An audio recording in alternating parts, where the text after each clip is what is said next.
अझै थोरै अलिक बेसी चाहिन्छ है ताली। ईश्वरलाई करोड करोड धन्यवाद। म सिए सुकुनामा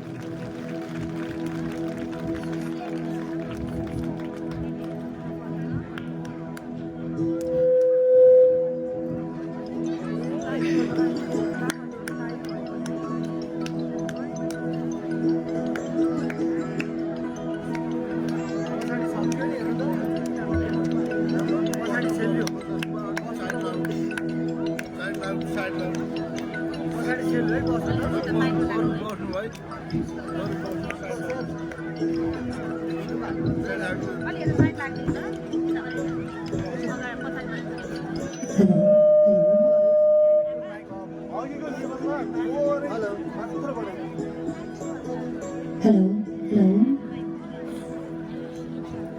धन्यवाद गर्छु जगतका मालिक तिनै लोकका सृष्टिकर्ता सर्वशक्तिमान पिता हजुरलाई अनगिन्ती धन्यवाद गर्छु।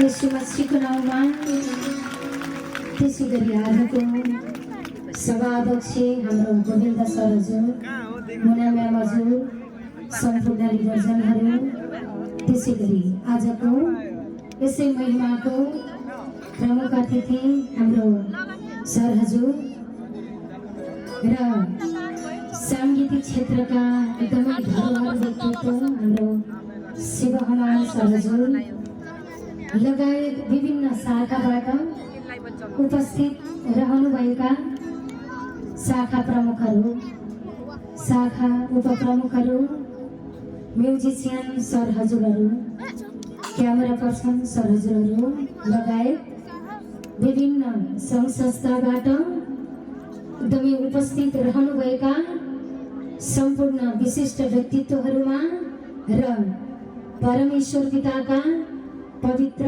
अनि निर्दोष सन्तानहरूमा म एकै मुष्टमा शिर झुकाएर नमस्कार गर्न चाहन्छु।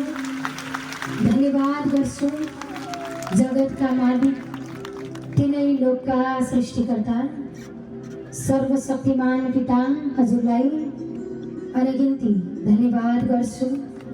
यसो मसीहको नाउँमा यस्तो महान शक्तिशाली दयाको खानी करुणाको मालिक जगतका मालिक परमात्माको लागि एकचोटि सबैजनाले ताली बजाउनु अनि ताली बजाउँदा सबै झुम्म पार्ने, वचन बुझ्न नदिने अनि वचनमा भन्दा ज्यान चाहिँ यहाँ छ, ध्यान चाहिँ काँच गराउने तत्त्वलाई हट भन्दै ताली बजाउनु चट परमेश्वरले पारिसक्नु भएको छ।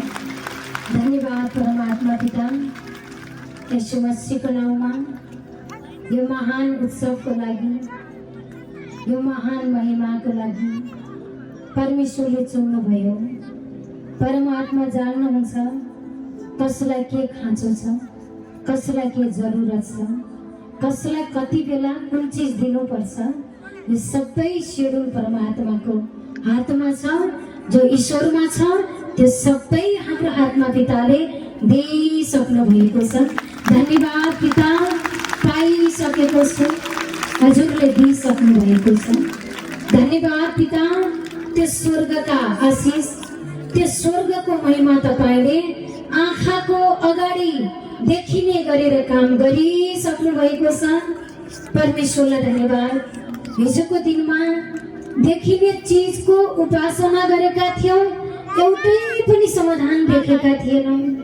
तर आज अदृश्य परमात्माको उपासना गरेका छौं, महिमा गरेका छौं, स्तुति गाएका छौं, जय जयकारको नारा लगाएका छौं। अदृश्य परमात्माले करोडौं दृश्य काम आँखाको अगाडि परमेश्वरले गरिसक्नु भएको छ।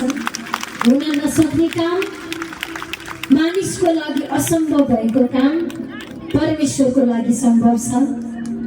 मानिस त केही समयको लागि हो, तर परम ईश्वर भनेको शाश्वत सत्य हुनुहुन्छ।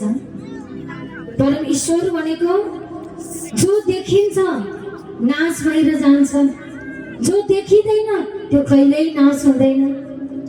यो वचन पनि आत्मा हो, जसले ईश्वरको आत्मा लिनु भएको छ। उहाँले यो वचनलाई टक्क बुझ्नुहुन्छ। च्वाट काम परमेश्वरले गरिसक्नु भएको छ। परमेश्वर पनि आत्मा हुनुहुन्छ, हाम्रा गुरु पनि आत्मा हुनुहुन्छ, विश्वास पनि आत्मा हो। जब यो आत्मिक कुरालाई धारण गर्छौं अनि समाधानको पक्षमा मन बढाउँछौं, ईश्वर परमात्माले समाधान गरिसक्नु भयो भनेर मुखबाट असल बिउ रोप्छौं। मुखबाट शब्द निकाल्नु भनेको बिउ रोप्नु हो। मुखमा पनि परमेश्वरले बिउ दिनुभएको छ। यो वचन बिउ हो, जसले जतन गरेर हृदयमा राख्नुहुन्छ, मुखबाट बोल्नुहुन्छ, अगाडि काम नहुँदा पनि पाइसके बोल्नुहुन्छ। वाकैमा पाइसकेको काम 1000% परमेश्वरले गरिसक्नु भएको छ। परमेश्वर आत्मा हुनुहुन्छ, त्यसैले न उहाँको जात छ न उहाँको धर्म छ। यो आकाशको कुन जात कुन धर्म, यो पृथ्वीको कुन जात कुन धर्म, हामीले पिइरहेको पानीको कुन जात कुन धर्म, यो चलिरहेको हावाको कुन जात कुन धर्म, त्यस्तै परमेश्वर आत्मा हुनुहुन्छ। उहाँको न जात छ न धर्म छ। उहाँलाई श्रृंगार बदलेर, घर बदलेर, स्थान बदलेर, वस्त्र बदलेर प्राप्त गर्न सकिँदैन। उहाँलाई हिजोका ती